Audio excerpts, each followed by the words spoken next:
आशा करते हैं कि आप लोग अच्छे होंगे और आप लोगों की Allahabad high court group D परीक्षा की तैयारी बेहतर चल रही होगी। तो चलिए क्लास को शुरू करते हैं। अगर आपको आज की इस वीडियो की पीडीएफ चाहिए तो आप हमारा टेलीग्राम चैनल और व्हाट्सएप ग्रुप ज्वाइन कर सकते हैं। वहां पर आपको ये पीडीएफ बिल्कुल निःशुल्क में मिल जाएगी। पहला प्रश्न हमारा है, महात्मा गांधी के निम्नलिखित आंदोलनों को प्रारंभ से सही क्रम में व्यवस्थित कीजिए। चंपारण, अहमदाबाद, खेड़ा, असहयोग। अहमदाबाद, चंपारण, खेड़ा, असहयोग। खेड़ा, चंपारण, अहमदाबाद, असहयोग। असहयोग आंदोलन, चंपारण आंदोलन, खेड़ा आंदोलन या अहमदाबाद आंदोलन। चंपारण, अहमदाबाद, खेड़ा और असहयोग आंदोलन। तो करेक्ट आंसर हो जाएगा ऑप्शन नंबर ए।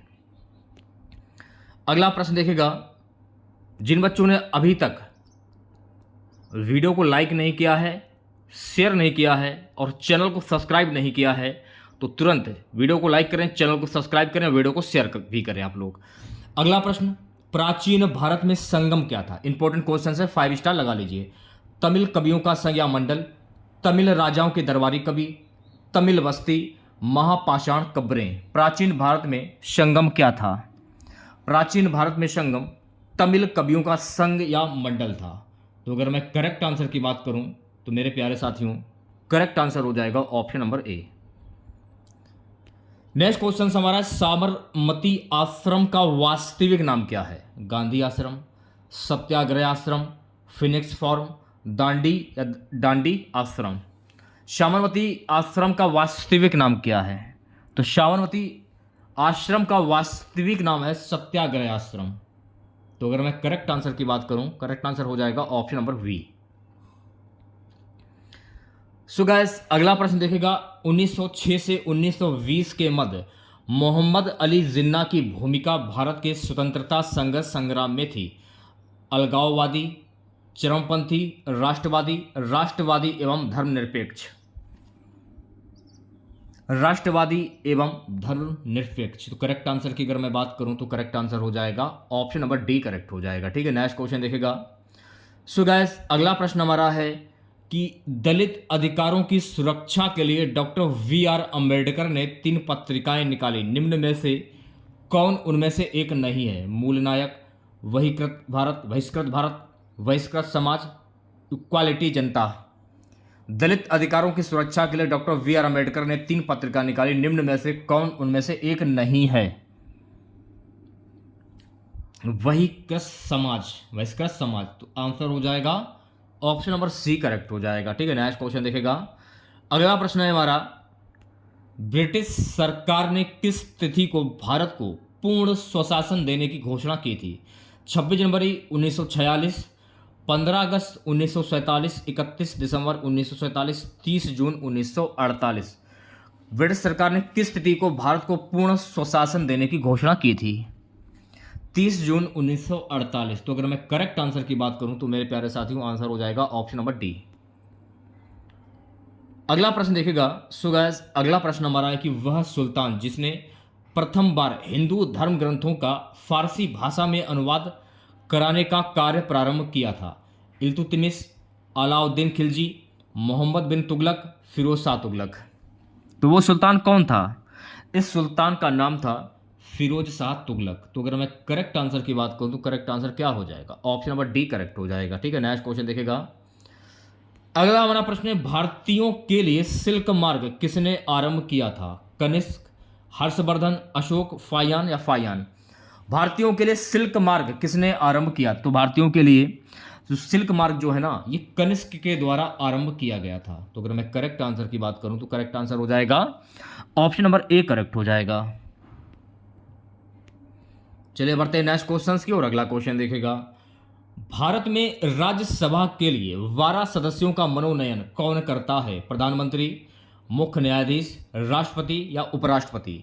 भारत में राज्यसभा के लिए 12 सदस्यों का मनोनयन कौन करता है? उपराष्ट्रपति। तो अगर मैं करेक्ट आंसर की बात करूं, करेक्ट आंसर क्या हो जाएगा? ऑप्शन नंबर सी करेक्ट हो जाएगा। ठीक है, नेक्स्ट क्वेश्चन देखेगा। अगला हमारा प्रश्न है, भारत के संविधान में अवशिष्ट शक्तियां दी गई हैं। राज्यों को, केंद्र को, ए और बी दोनों को, उपरोक्त में से किसी को नहीं। भारत के संविधान में अवशिष्ट शक्तियां किसको दी गई हैं? केंद्र को। तो अगर मैं करेक्ट आंसर की बात करूं तो करेक्ट आंसर हो जाएगा ऑप्शन नंबर वी करेक्ट हो जाएगा। बढ़ते हैं नेक्स्ट क्वेश्चन की और अगला क्वेश्चन देखेगा, किस संविधान संशोधन के द्वारा शिक्षा का विषय राज्य सूची में समवर्ती सूची को स्थानांतरित किया गया? 5वें, 9वें, 42वें या 44वें? किस संविधान संशोधन के द्वारा शिक्षा का विषय राज्य सूची से समवर्ती सूची को स्थानांतरित किया गया? 42वें। तो अगर मैं करेक्ट आंसर की बात करूं तो करेक्ट आंसर हो जाएगा option number C. So guys next question देखेगा, अगला प्रश्न हमारा है कि भारत का संविधान भारत को घोषित करता है एक स्वैच्छिक संघ, एक परिसंघ, राज्यों का एक समूह, एक संघ। भारत का संविधान भारत को घोषित करता है, भारत का संविधान भारत को घोषित करता है राज्यों का एक समूह। तो अगर मैं करेक्ट आंसर की बात करूं तो करेक्ट आंसर हो जाएगा ऑप्शन नंबर सी। अगला प्रश्न, भारत के राष्ट्रपति के चुनाव संबंधी विवाद का निपटारा कौन करता है? सर्वोच्च न्यायालय, निर्वाचन आयोग, संसद, इनमें से कोई नहीं।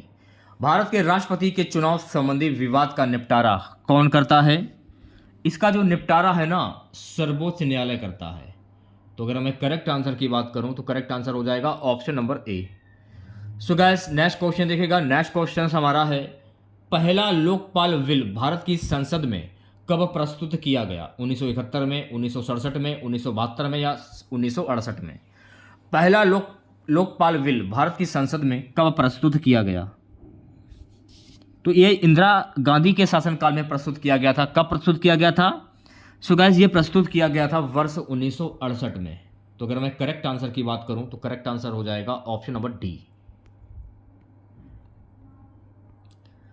नेक्स्ट क्वेश्चन देखेगा, संसदीय सरकार जिस सिद्धांत पर कार्य करती है वह है शक्तियों का विभाजन, अंकुश एवं संतुलन, विधायिका एवं कार्यपालिका में घनिष्ठ संबंध, न्यायपालिका का कार्यपालिका पर नियंत्रण।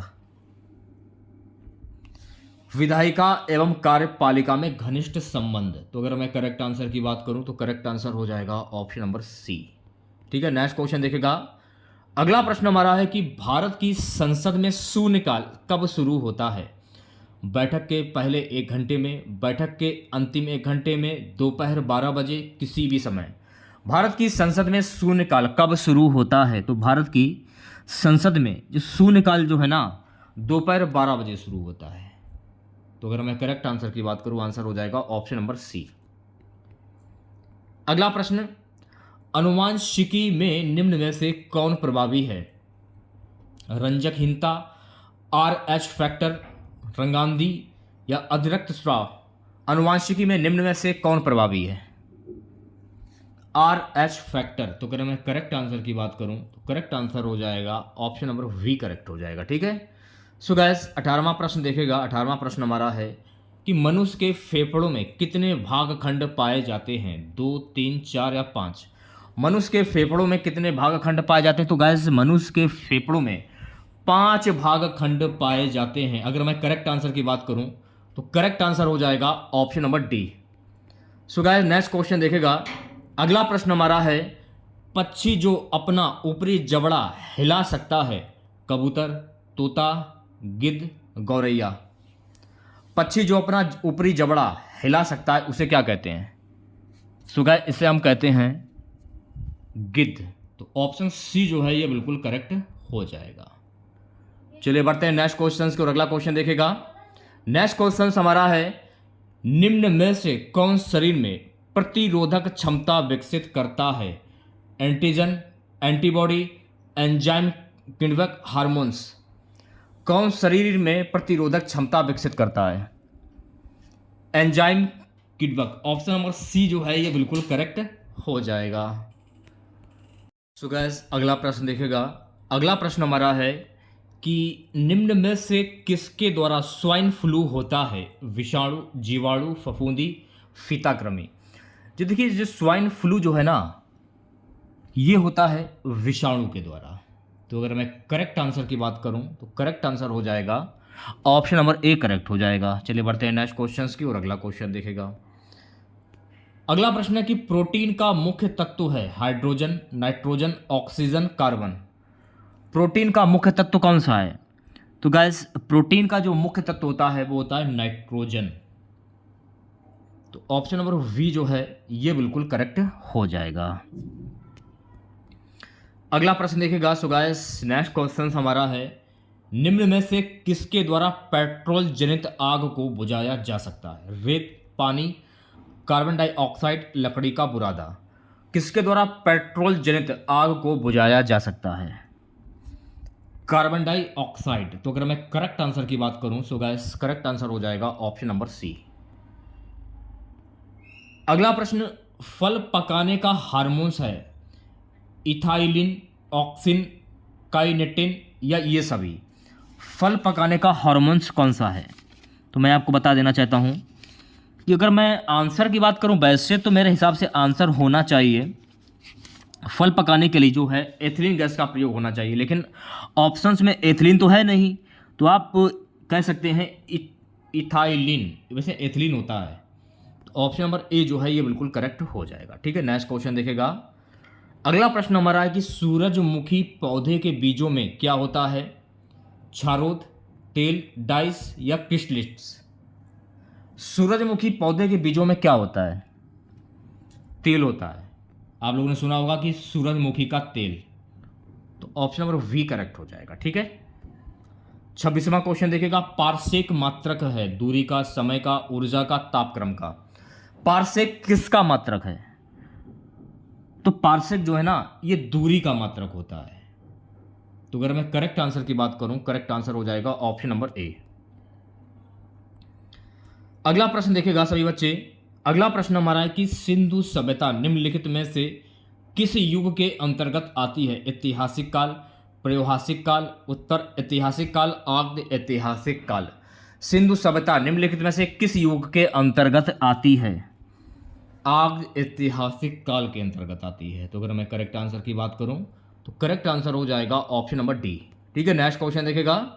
सो गाइस नेक्स्ट क्वेश्चन हमारा है, निम्नलिखित नदियों में से कौन सी नदी भूमध्य रेखा को 2 बार पार करती है? जायरेकागा, अमेजन, नील, नाइजर। कौन सी नदी भूमध्य रेखा को 2 बार पार करती है? जायरेकागा नदी जो है ना ये भूमध्य रेखा को 2 बार पार करती है। तो ऑप्शन नंबर ए जो है ये बिल्कुल करेक्ट हो जाएगा। अगला प्रश्न देखेगा। म्यांमार की सीमा के सहारे भारत के राज्यों का उत्तर से दक्षिण का सही क्रम क्या है? अरुणाचल प्रदेश, नागालैंड, मणिपुर, मिजोरम। अरुणाचल प्रदेश, असम, नागालैंड, मणिपुर। असम, नागालैंड, मणिपुर, मिजोरम। अरुणाचल प्रदेश, मणिपुर, नागालैंड, मिजोरम। तो इसका सही क्रम क्या होगा? अरुणाचल प्रदेश, नागालैंड, मणिपुर, मिजोरम। तो अगर हम करेक्ट आंसर की बात करें करेक्ट आंसर हो जाएगा ऑप्शन नंबर ए। ठीक है, नेक्स्ट क्वेश्चन देखेगा। सो गाइस नेक्स्ट क्वेश्चन हमारा है, निम्नलिखित देशों में से किसे 1000 झीलों का देश कहा जाता है? Sweden, Canada, Poland, Finland.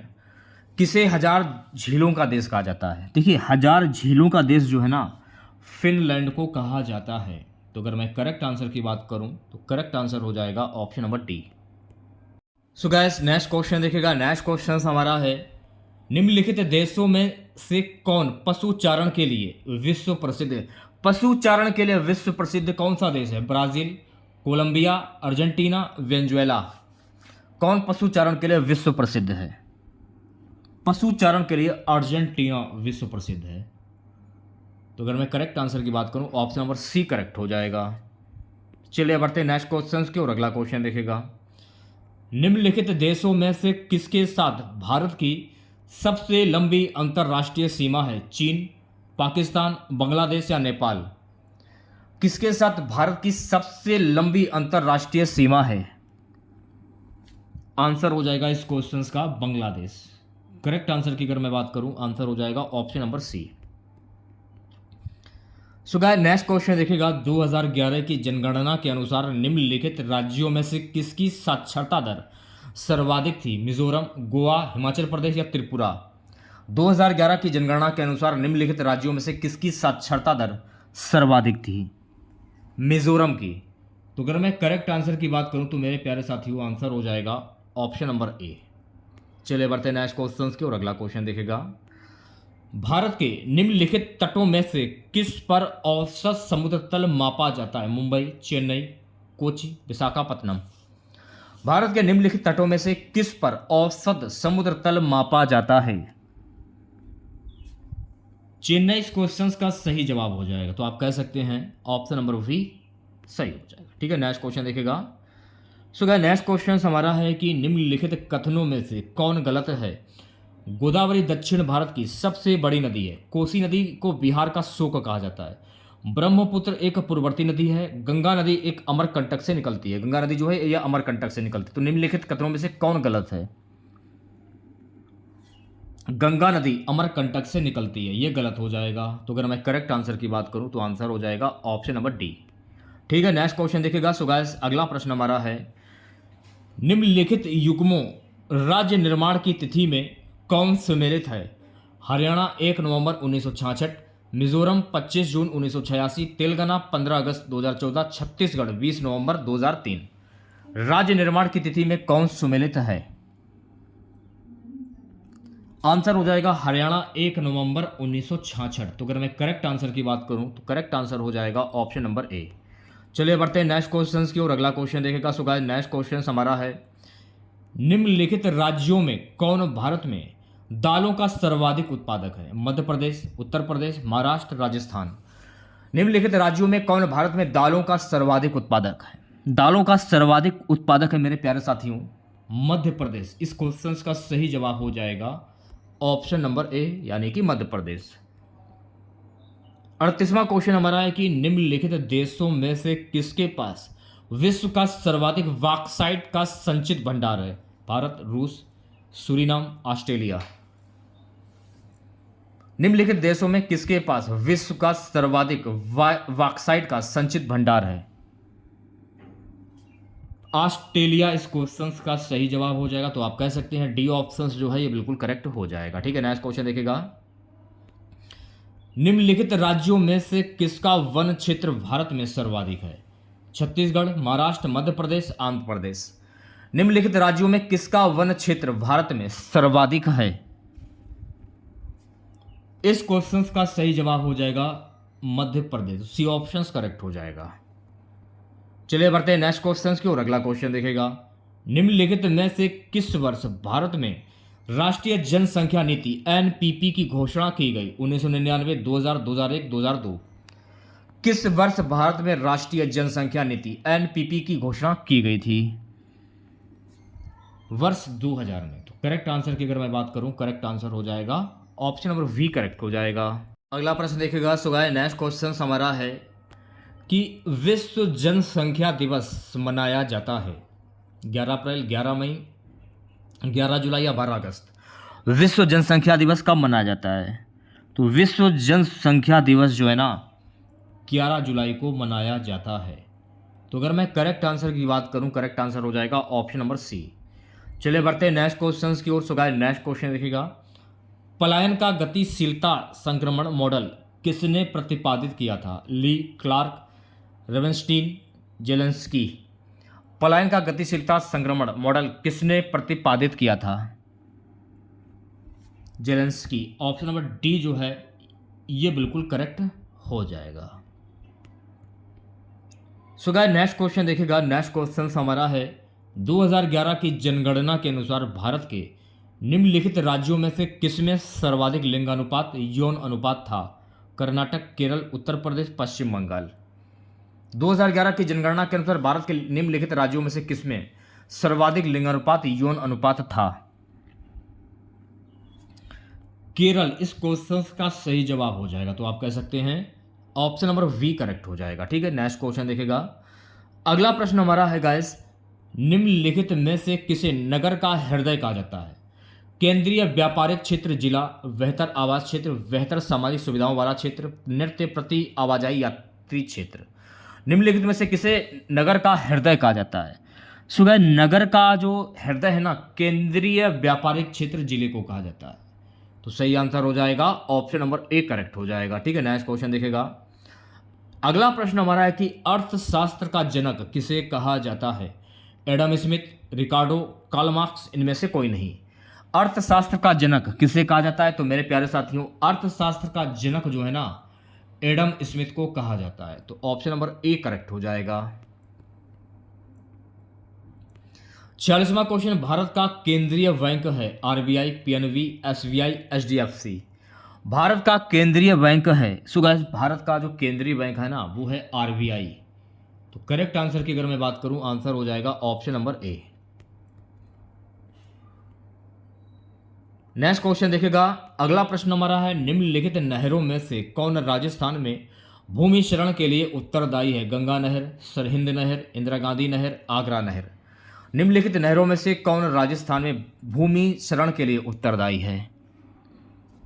Indira Gandhi नहर इस क्वेश्चन का सही जवाब हो जाएगा। ठीक है, अगला प्रश्न देखिएगा, अगला प्रश्न हमारा है कि जैव विविधता है संपूर्ण प्रजातियों, संपूर्ण जीन व संपूर्ण प्रतंत्रों का योग, पादपों की विविधता, जंतुओं की विविधता, सांस्कृतिक पर्यावरण का योग। जैव विविधता है, सो गाइस जैव विविधता है संपूर्ण प्रजातियों, संपूर्ण जीन व संपूर्ण परितंत्रों का योग। तो अगर मैं करेक्ट आंसर की बात करूं, करेक्ट आंसर हो जाएगा ऑप्शन नंबर ए। अगला प्रश्न, वर्ष 2018 में फुटबॉल का विश्व कप किस देश ने जीता था? Germany, France, Brazil, Italy. वर्ष 2018 में फुटबॉल का विश्व कप किस देश ने जीता था? फ्रांस के द्वारा जीता गया था। तो ऑप्शन नंबर वी जो है ये बिल्कुल करेक्ट हो जाएगा। 50 क्वेश्चन, निम्न राज्यों में से किस भारतीय राज्य को जैविक खेती करने वाला प्रथम राज्य घोषित किया गया है? त्रिपुरा, सिक्किम, अरुणाचल प्रदेश या नागालैंड। तो ये घोषित किया गया है सिक्किम को। तो अगर मैं करेक्ट आंसर की बात करूं तो ऑप्शन नंबर वी जो है करेक्ट हो जाएगा। अब यहां से देखिए आपके हिंदी के क्वेश्चन जो हैं वो स्टार्ट हो जाते हैं। निर्देश प्रश्न संख्या 51 से 52, नीचे दिए गए शब्द के लिए अर्थ व्यंजक चार विकल्प दिए गए हैं। सर्वाधिक उपयुक्त अर्थ व्यंजक विकल्प चुनिए।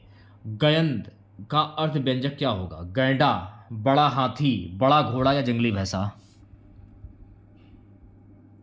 देखिए गयंद को क्या कहा जाता है? गयंद को कहा जाता है बड़ा हाथी। तो अगर मैं करेक्ट आंसर की बात करूं तो करेक्ट आंसर हो जाएगा ऑप्शन नंबर बी। देखिए क्वेश्चन में बिल्कुल क्वेश्चन में कुछ नहीं है, बस थोड़ा सा दिमाग लगाने की जरूरत है। गयंद का अर्थ क्या होता है? अगर आप लोगों ने बचपन में पढ़ा होगा, आपको पढ़ाया गया होगा कि गयंद जो है ये हाथी को कहते हैं, बड़ा हाथी को कहते हैं, यानी गजेंद्र इसी को कहा जाता है। ठीक है, चलिए बढ़ते हैं नेक्स्ट क्वेश्चन की ओर। अगला क्वेश्चन देखिएगा, मूढ़चेता किसको कहा जाता है? मूर्ख, दूसरों को मूर्ख बनाने वाला, मूर्ख जो बाद में चतुर बन गया हो, आलसी। मूढ़चेता ये भी आप लोगों ने पढ़ा होगा। इसे आप कह सकते हैं कि ऐसा मूर्ख जिसे बाद में चेतना आ गई हो, इसलिए मूर्ख जो बाद में चतुर बन गया हो। तो आप कह सकते हैं ऑप्शन नंबर सी जो है ये बिल्कुल करेक्ट हो जाएगा। अब यहां पर यह वाला क्वेश्चन देखेगा, क्वेश्चन क्या है कि खिली हुई हवा आई, खिली हुई हवा आई, फिरकी सी चल गई। पंक्ति में अलंकार है, संभावना, उत्प्रेक्षा, उपमा या अनुप्रास। अब देखिए यहां पर हवा की जो तुलना है वो फिरकी से की गई है। जब भी किसी से तुलना की जाए तो वहां पर कौन सा अलंकार होता है? तो वहां पर अलंकार होता है उपमा अलंकार। तुलना की जाए तो करेक्ट आंसर की बात करूं ऑप्शन नंबर सी करेक्ट।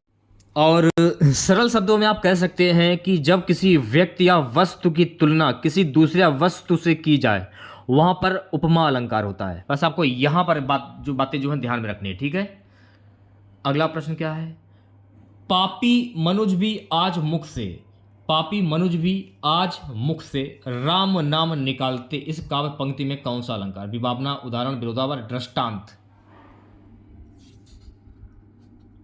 देखिए पापी मनुज भी आज मुख से राम नाम निकालते में यहां पर देखिए क्योंकि विपरीत कारण होने पर भी यहां पर कार्य हो रहा है, विपरीत कारण होने पर भी कार्य हो रहा है, तो यहां पर कौन सा अलंकार हो जाएगा? तब जहां पर जैसा होता है तो वहां पर होता है विरोधाभास अलंकार। तो करेक्ट आंसर की बात करूं ऑप्शन नंबर सी करेक्ट हो जाएगा।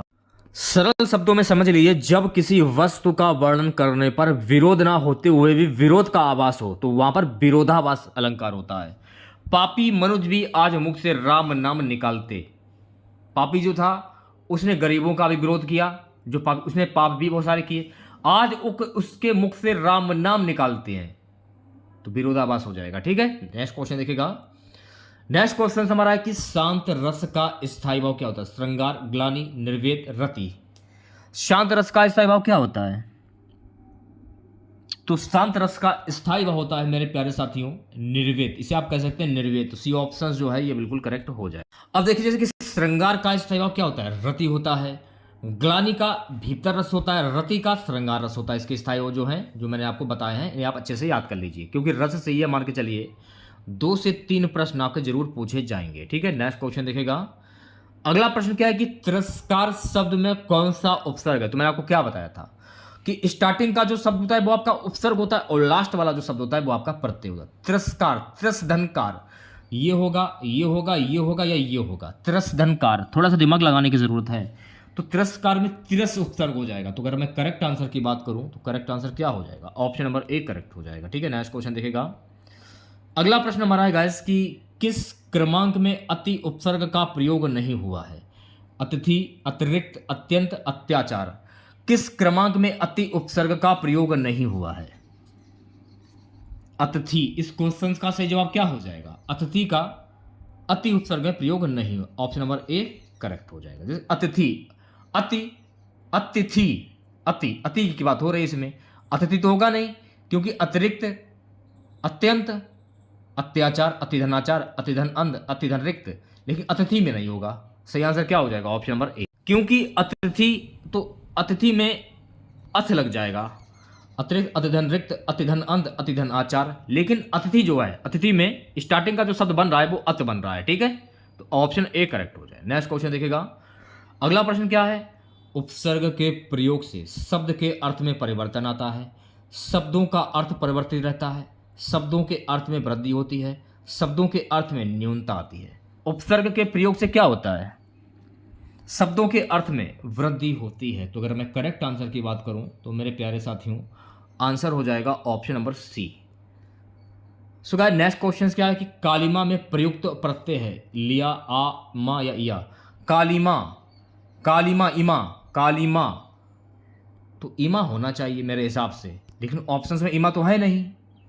जब ऑप्शंस में इमा है नहीं तो ये क्वेश्चन जो है पूर्ण रूप से गलत है, क्योंकि कालिमा, इमा, कालिया, इया, अगर कालिया होता ना तो इया होता इसमें, क्योंकि कालिया का जो प्रत्यय बनता है वो इया बनता है, ना कि कालिमा। तो कालिमा का प्रत्यय इमा होगा, ये आपको ध्यान रखना, ये क्वेश्चन गलत है। निर्देश प्रश्न संख्या 60 से 61 तक निम्नलिखित में से वर्तनी की दृष्टि से कौन सा शब्द शुद्ध है? तो यहां पर आपको यह बताना है कि शीर्षक की शुद्ध वर्तनी क्या होगी। शीर्षक कैसे लिखा जाता है? देखिए मैं आपको बता देना चाहता हूं कि शीर्षक अगर आप लोग लिखते हैं ना तो शीर्षक को लिखने का जो तरीका है ना वो ये रहा। तो सी ऑप्शन जो है ये बिल्कुल करेक्ट हो जाएगा। मेरे प्यारे बच्चों, जो भी हमारे बच्चे हैं, जो भी बच्चे इलाहाबाद हाईकोर्ट ग्रुप डी परीक्षा की तैयारी कर रहे हैं, तो सभी बच्चों से अनुरोध है प्लीज़ वीडियो को लाइक कीजिएगा। आप लोग वीडियो को लाइक नहीं करते हो, ज़्यादा से ज़्यादा वीडियो को लाइक कीजिएगा, शेयर कीजिएगा। चैनल पर नए हैं, अगर सब्सक्राइब नहीं किया आप लोगों ने तो चैनल को जरूर सब्सक्राइब करें। मंत्रिमंडल, मंत्रिमंडल कैसे लिखा जाता है? अगर आप मंत्रिमंडल की शुद्ध वर्तनी करते हैं तो मंत्रिमंडल की शुद्ध वर्तनी क्या होती है? तो मंत्रिमंडल कैसे लिखा जाएगा? मंत्रिमंडल ऐसे लिखा जाता है। तो ऑप्शन नंबर वी जो है ये बिल्कुल करेक्ट हो जाएगा। ठीक है, नेक्स्ट क्वेश्चन देखिएगा। अगला प्रश्न क्या है? ध्यानपूर्वक देखिएगा वीडियो को। यहां पर जो से देख रहे हैं आप, यही सबसे बड़ा कॉमन है। मैं पूरा क्वेश्चन भी नहीं पढ़ रहा हूं। कर्ता होगा, कर्म होगा, करण होगा या अपादान। कर्ता ने कर्म को करण के द्वारा संप्रदान के लिए अपादान से, तो से किस में आ रहा है? कर्ता ने कर्म को करण के द्वारा संप्रदान के लिए अपादान, तो अपादान में आ रहा है। इसे आप याद कर लीजिए, क्योंकि कारक से भी 2 प्रश्न जरूर पेपर में छपे हुए आपको मिल जाएंगे। सबसे अच्छा तरीका है से देख रहे हैं, ये सबसे ज्यादा कॉमन है। तो अपादान से, अपादान में आता है। बचपन में आप लोगों ने पढ़ा हुआ, कर्ता ने कर्म को करण के द्वारा संप्रदान के लिए अपादान से, संबोधन है अरे हो। हमको ढंग से नहीं याद है, लेकिन जो मेरा काम का है वो मैंने हमको याद है। ठीक है, कर्ता ने कर्म को करण के द्वारा संप्रदान के लिए अपादान से, संबोधन हे अरो, हे अरे ओ जी, ऐसे कुछ टाइप का है। इसे आप याद कर लीजिए, एक भी क्वेश्चन आपका मिस नहीं होगा, मैं ये गारंटी दे रहा हूं। तो करेक्ट आंसर क्या हो जाएगा? ऑप्शन नंबर डी करेक्ट हो जाएगा। और कारक के कुल कितने भेद होते हैं? कारक के कुल 8 भेद होते हैं, ये भी आपको ध्यान में।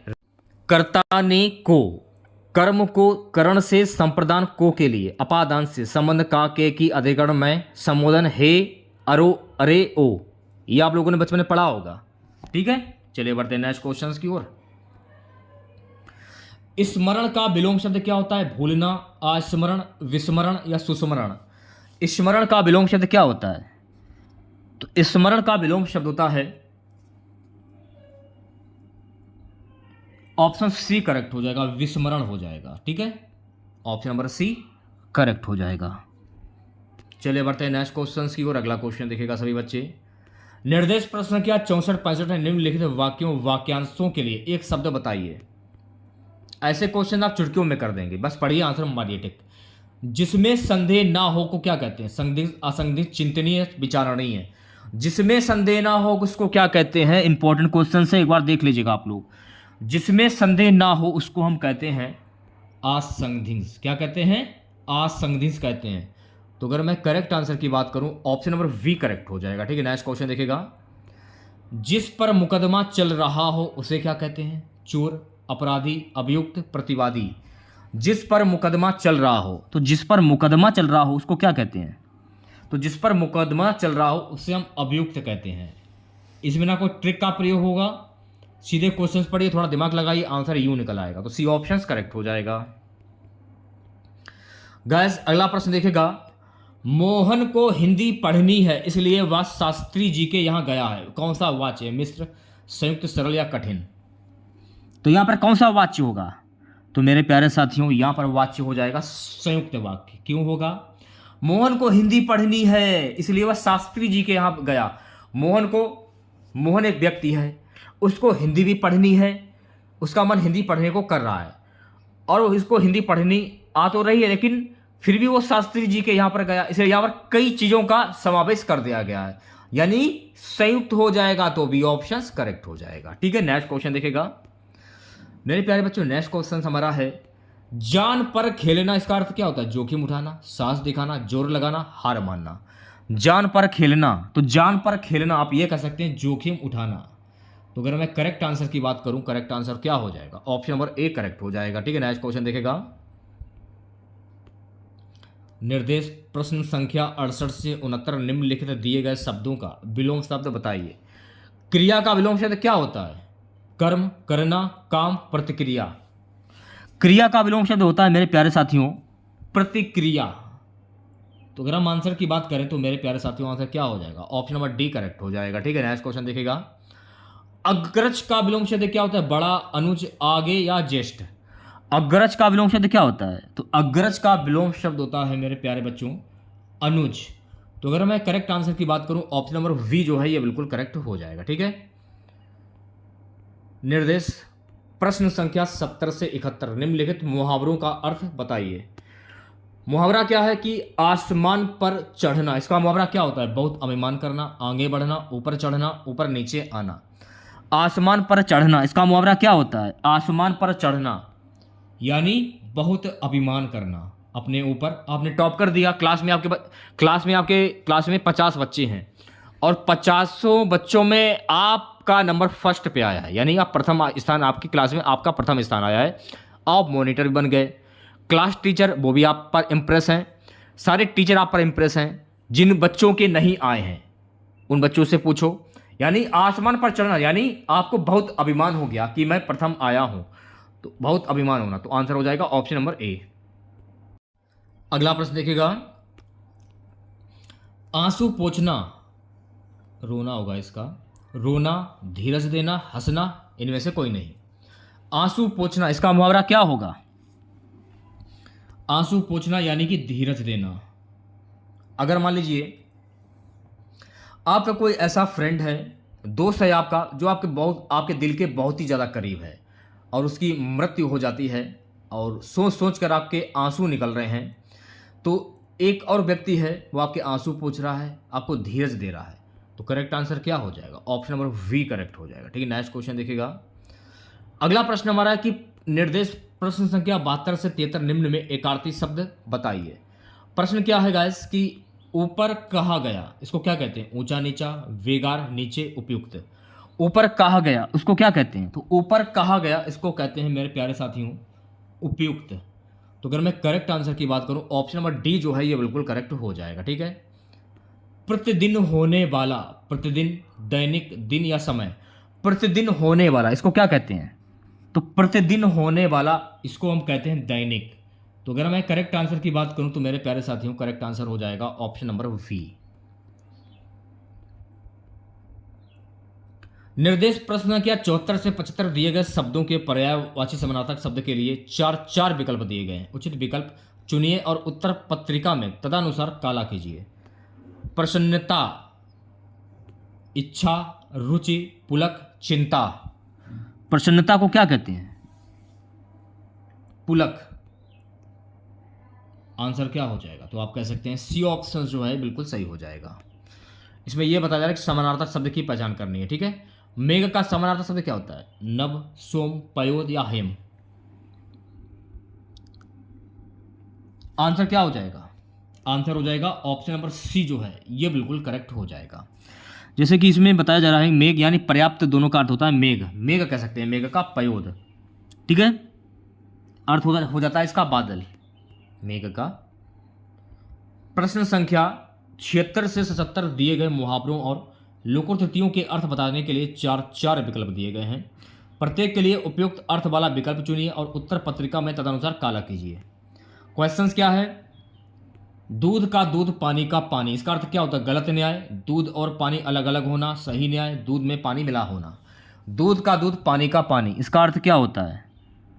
सही न्याय। तो अगर मैं करेक्ट आंसर की बात करूं तो करेक्ट आंसर हो जाएगा सही न्याय, ऑप्शन सी करेक्ट हो जाएगा। ठीक है, चलिए बढ़ते हैं नेक्स्ट क्वेश्चन की ओर। सो गाइस नेक्स्ट क्वेश्चन देखेगा, दांत पीसना। दांत पीसना इसका मुहावरा क्या होता है? अत्यधिक क्रोध करना, अत्यधिक प्रसन्न होना, अत्यधिक निराश होना, अत्यधिक निडर होना। दांत पीसना, तो दांत पीसना इसे आप कह सकते हैं अत्यधिक क्रोध करना। ऑप्शन ए जो है ये बिल्कुल करेक्ट हो जाएगा। ठीक है, नेक्स्ट क्वेश्चन देखेगा,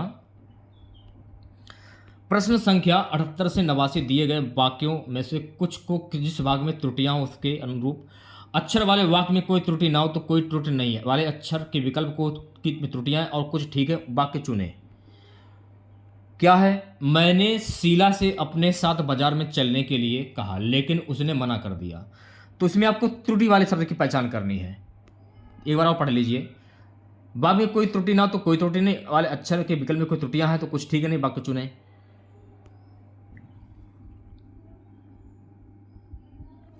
अपने साथ बाजार चलने के लिए कहा, तो करेक्ट आंसर क्या हो जाएगा? आंसर हो जाएगा ऑप्शन नंबर सी। अगला प्रश्न देखेगा, पुस्तक में एक कठिन प्रश्न था, वाक्य में उस प्रश्न को कोई भी हल नहीं कर सका, मुझसे उस प्रश्न को हल कर लिया। मैंने पढ़ा और आंसर मेरे दिमाग में आ गया, इसमें त्रुटि हो जाएगी, मैं उस प्रश्न को हल कर लिया। सही आंसर क्या हो जाएगा? ऑप्शन नंबर डी करेक्ट हो जाएगा। मुझसे उस प्रश्न को हल कर लिया, इसमें त्रुटि है, मैं उस प्रश्न को हल कर लिया। निर्देश प्रश्न संख्या 80 से 81 दिए गए वाक्यों में रिक्त स्थानों की उचित शब्दों द्वारा पूर्ति के लिए चार विकल्प दिए गए, उपयुक्त विकल्प चुनिए। ध्यानपूर्वक पढ़िएगा। यदि इस रोग को आरंभ में ही काबू ना किया गया तो यह हो सकता है असाध्य, आक्रामक, जटिल, दुर्गम। यदि इस रोग को आरंभ में ही काबू ना किया गया तो यह असाध्य हो सकता है। तो अगर मैं करेक्ट आंसर की बात करूं, आंसर क्या हो जाएगा? ऑप्शन नंबर ए करेक्ट हो जाएगा। ठीक है, नेक्स्ट क्वेश्चन देखेगा, एक ना एक दिन परिश्रम का फल जरूर मिलता है, इस बात में कोई खालिस्तान नहीं है, संदेह, भ्रम, दुविधा, असत्य। क्या नहीं है? इस बात में संदेह नहीं है। तो अगर मैं करेक्ट आंसर की बात करूं, करेक्ट आंसर क्या हो जाएगा? सही आंसर हो जाएगा ऑप्शन नंबर ए। गांठ में बांधना, ध्यानपूर्वक पढ़िएगा। गांठ में बांधना का अर्थ क्या होता है? खूब याद करना, कसकर बांधना, बगल में बैठना, मजबूत करना। गांठ में बांधना का अर्थ क्या होता है? तो गांठ में बांधना इसे आप कह सकते हैं खूब याद करना। तो करेक्ट आंसर की अगर मैं बात करूं, आंसर क्या हो जाएगा? Option number A. मनुयोग शब्द किस संधि से बना है? वृद्धि संधि, अयादि संधि, व्यंजन संधि, विसर्ग संधि। मनोयोग किस संधि से बना है? तो गाइस मनोयोग जो है ना ये विसर्ग संधि से बना है। क्यों बना है वो भी देख लीजिए। मनयोग की जब आप संधि करते हैं तो मनयोग की संधि क्या होती है? मन धन योग, ये इसकी संधि होती है। तो ये निशान देख रहे हैं आप लोग, ये विसर्ग के निशान होते हैं, इसलिए यहां हो जाएगी विसर्ग संधि से। डी ऑप्शन करेक्ट हो जाएगा। ठीक है, द्वंद्व समास होता है जिसका पूर्व पद प्रधान हो, जिसका सभी पद प्रधान हो, जिसका दूसरा पद प्रधान होता है, उपयुक्त में से कोई नहीं। द्वंद्व समास होता है, द्वंद्व समास होता है जिसके सभी पद प्रधान हो। तो करेक्ट आंसर की अगर मैं बात करूं तो ऑप्शन नंबर वी जो है ये करेक्ट हो जाएगा। तद्भव शब्द कौन सा है? अमरूद, आमदनी, ऑफिस, अनमोल। ऐसे शब्द जो हिंदी भाषा से उत्पन्न हुए हो वो तद्भव शब्द कहलाते हैं। तो इसमें जो आप अनमोल देख रहे हैं ना, ये हिंदी भाषा का शब्द, इसलिए ये तद्भव शब्द हो जाएगा। तो ऑप्शन नंबर डी जो है ये करेक्ट हो जाएगा। अगला प्रश्न देखिएगा सभी बच्चे, पर्यायवाची शब्दों का कौन सा युग्म सही नहीं है? अनिल, समीर, खगविहग, अनाथ, सनाथ, तनकाया। पर्यायवाची शब्दों का कौन सा युग्म सही नहीं है? अनाथ, शनाथ ये सही नहीं है। तो अगर मैं करेक्ट आंसर की बात करूं तो करेक्ट आंसर क्या हो जाएगा? C option. सो गाइस अगला प्रश्न देखिएगा, निम्नलिखित में से कौन सा अश्व का पर्यायवाची शब्द नहीं है? अच्छी, वाजी, तुरंग। अश्व का पर्यायवाची शब्द नहीं है, उसकी पहचान करनी है आपको। तो देखिए अच्छ जो है ना, ये अश्व का पर्यायवाची शब्द नहीं है। तो करेक्ट आंसर की अगर मैं बात करूं ऑप्शन नंबर वी करेक्ट हो जाए। तो अच्छ जो है ना, ये आंख का पर्यायवाची शब्द होता है, ना कि अश्व का। अश्व माने क्या होता है? घोड़ा होता है। निर्देश प्रश्न संख्या 88 से 89 नीचे एक एक शब्द की वर्तनी के अनेक रूप प्रस्तुत है, शुद्ध वर्तनी का चयन करना है। कवयित्री, कवयित्री कैसे लिखा जाता है? कवयित्री को लिखने का तरीका क्या है? कवयित्री अगर आप लोग लिखते हैं तो कवयित्री ऐसे लिखा जाता है, एक बार देख लीजिएगा, इंपॉर्टेंट क्वेश्चन है। तो सी ऑप्शन जो है करेक्ट हो जाएगा, ठीक है। अंतर्ध्यान, तो अंतर्ध्यान कैसे लिखा जाता है? ये भी इंपॉर्टेंट क्वेश्चन है। अंतर्ध्यान लिखने का जो तरीका है ना वो ये रहा। तो ऑप्शन नंबर वी जो है ये बिल्कुल सही हो जाएगा, ठीक है। निर्देश प्रश्न संख्या 90 से 91, प्रत्येक शब्द समूह में 4 शब्द दिए गए हैं, इसमें से 3 के अर्थ समान है, एक शब्द बेमल है, बेमल शब्द का चयन करना है। सांप्रदायिक का राष्ट्रीय एकता के लिए क्या है? वरदान, अभिशाप, परिताप, पश्चाताप। सांप्रदायिक का राष्ट्रीय एकता के लिए क्या है? राष्ट्रीय एकता के लिए अभिशाप है। तो अगर मैं करेक्ट आंसर की बात करूं तो करेक्ट आंसर क्या हो जाएगा? ऑप्शन नंबर वी करेक्ट हो जाएगा, ठीक है। नेक्स्ट क्वेश्चन हमारा है, मित्र के चुनाव की खालिस्तान पर जीवन की सफलता निर्भर करती है। औपचारिकता, उपयुक्तता, उपयोगिता, सार्थकता। मित्र के चुनाव की या खालिस्तान देख रहे हैं, इसको भरने के लिए किस शब्द का प्रयोग करेंगे आप लोग? इसको भरने के लिए सार्थकता पर जीवन की निर्भरता निर्भर करती है। ऑप्शन नंबर डी करेक्ट हो जाएगा। सो गाइस अगला प्रश्न, संबंध कारक का चिन्ह कौन सा है? में पर, के लिए, रा रे री से। संबंध कारक के लिए चिन्ह क्या होगा? अभी मैंने आपको बताया था, शायद आपको याद हो। संबंध किस में आता है? का, के, की में आता है संबंध। का, के, की, रा रे री ये भी कह सकते हैं आप लोग, लेकिन संबंध कारक में क्या आएगा? का, के, की वैसे आता है। अगर ऑप्शन में अगर ये रा रे री आ रहा है तो सी ऑप्शन करेक्ट हो जाएगा, का, के, की आता है। अगला प्रश्न है, जो स्त्री के वशीभूत उसको क्या कहते हैं? स्त्रीदास, गुलाम, स्त्रीण या प्रेम। जो स्त्री के वशीभूत हो उसको क्या कहते हैं? तो स्त्री के जो वशीभूत होता है उसको हम कहते हैं स्त्रीण। तो अगर मैं करेक्ट आंसर की बात करूं, करेक्ट आंसर हो जाएगा ऑप्शन नंबर सी। अगला क्वेश्चन क्या है, किस कवि को कवियों का कवि कहा जाता है? धर्मी भारती, शमशेर बहादुर सिंह, रघुवीर साय, सर्वेश्वर दयाल सक्सेना। किस कवि को कवियों का कवि कहा जाता है? शमशेर बहादुर सिंह को कहा जाता है। तो अगर मैं करेक्ट आंसर की बात करूं तो ऑप्शन नंबर वी जो है करेक्ट हो जाएगा। अगला प्रश्न देखिएगा, दशरथ सुत तिहु लोक बखाना, राम नाम का मरम है आना। किस रचनाकार की पंक्तियां हैं? तुलसीदास, कबीरदास, केशवदास, सूरदास। तो मेरे प्यारे साथियों ये कबीरदास की पंक्ति है। कबीरदास के बारे में अगर हम बात करें, कबीरदास की भाषा कैसी है? कबीरदास की भाषा है शतुक्कड़ी भाषा। कौन सी भाषा है? शतुक्कड़ी भाषा। कबीरदास के गुरु का क्या नाम है? कबीरदास के गुरु का नाम था रामानंद, ठीक है, ये भी आपको ध्यान रखना है। कबीरदास किस काल के थे? कबीरदास भक्ति काल के कवि थे। तो ये सारे फैक्ट आपको ध्यान में रखने हैं, ठीक है। नेक्स्ट क्वेश्चन देखेगा, अगला प्रश्न हमारा है कि चिंतामणि किसका निबंध संग्रह है? बालमुकुंद गुप्त, हजारी प्रसाद द्विवेदी, रामचंद्र शुक्ल, श्याम सुंदर दास। चिंतामणि किसका निबंध संग्रह है? सो गाइस चिंतामणि जो है ना ये आचार्य रामचंद्र शुक्ल का निबंध संग्रह है। ऑप्शन नंबर सी करेक्ट हो जाएगा। अगला प्रश्न, भाववाच्य का प्रयोग नहीं हुआ है। मुझसे बैठा नहीं जाता, राम से खाया नहीं जाता है, मुझसे ये बोझ उठाया ना जाएगा, धूप में चला नहीं जाता। भाववाच्य का प्रयोग किसमें नहीं हुआ है?